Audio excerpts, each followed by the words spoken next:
નમસ્કાર મિત્રો, આજે આપણે 13 ડિસેમ્બરથી 18 ડિસેમ્બરમાં જે રેલવે ગ્રુપ ડીની પરીક્ષા લેવડાણી એના તે વિષય પ્રમાણે વિગતવાર માહિતી જોઈએ તો કે એનાલિસિસ જોઈએ, જેમાં કયા ટોપિક પર વધુ ભાર મૂકવામાં આવે છે, હવેની જે પરીક્ષા હશે તેમાં કેવા ટોપિક પૂછવામાં આવશે તેની ચર્ચા કરીએ. તો કે ગણિતનું પ્રશ્નનું સ્તર હતું એ મધ્યમ હતું. સૂત્રો આવડતા હોય તો તમે જવાબ આપી શકો, પરંતુ ગણતરી થોડો સમય લઈ લેવી હતી. તેમાં ટોપિકની વાત કરીએ તો સંખ્યા પદ્ધતિમાં બોર્ડ માસના 2-3 પ્રશ્નો જોવા મળ્યા. દશાંશ અપૂર્ણાંક, લસાઅ અને ગુસાના પ્રશ્નો પણ જોવા મળ્યા. અંકગણિતમાં ટકાવારી અને સરેરાશ એટલે કે વસ્તી આધારે અને પરીક્ષાના ગુણ આધારિત 2-3 પ્રશ્નો જોવા મળ્યા. ત્યારબાદ જોઈએ તો નફોખોટની અંદર ડિસ્કાઉન્ટ વાળા પ્રશ્નો વધારે જોવા મળે છે અને મૂળ કિંમત શોધવાના પ્રશ્નો જોવા મળે છે. ત્યારબાદ સાદું વ્યાજ અને ચક્રવૃદ્ધિ વ્યાજના પ્રશ્નો જોવા મળે. ખાસ કરીને 2 વર્ષના વ્યાજનો તફાવત એ પણ પૂછે છે. આ મોસ્ટ ઇમ્પોર્ટન્ટ ટોપિક છે. ધારો કે ટકાવારી છે, સરેરાશ છે, નફોખોટ છે, સાદું વ્યાજ, ચક્રવૃદ્ધિ વ્યાજ છે. ત્યારબાદ સમય અને કાર્ય એ અને બી સાથે મળીને કામ કરે તો કેટલા દિવસ લાગે, નળ ટાંકીના દાખલા પૂછવામાં આવ્યા. ત્યારબાદ ભૂમિતિમાં સૂત્ર આધારિત જ પ્રશ્ન પૂછે છે. નળાકાર અને શંકુ ગોળાના ઘનફળનો સૂત્ર આધારિત પ્રશ્ન પૂછ્યા.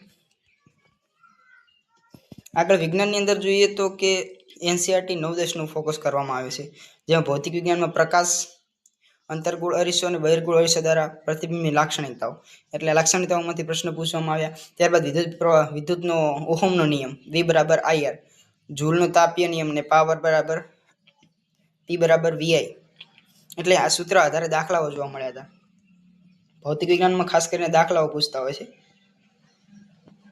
4 થી 5 તો દાખલા પૂછે જ છે. ત્યારબાદ રસાયણ વિજ્ઞાનમાં જોઈએ તો કે રાસાયણિક સમીકરણ સંતુલિત કરો કે ધોરણ 10 ની અંદર જે પહેલું ચેપ્ટર છે એ ખાસ કરી લેવું.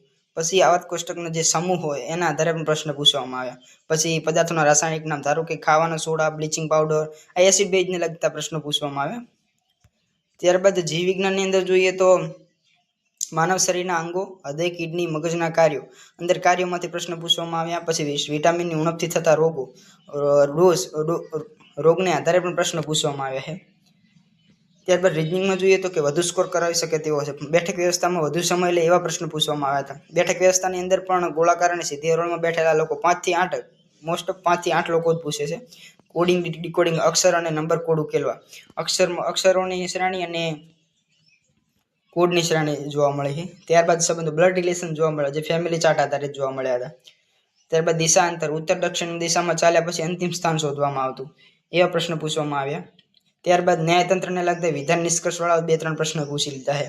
ત્યારબાદ છે આપણે લાસ્ટમાં જોઈએ તો કરંટ અફેર, જનરલ અવેર્સમાં તો અમુક જ ટોપિક પૂછે છે, બાકી મોસ્ટ ઓફ કરંટ જ પૂછતા હોય છે.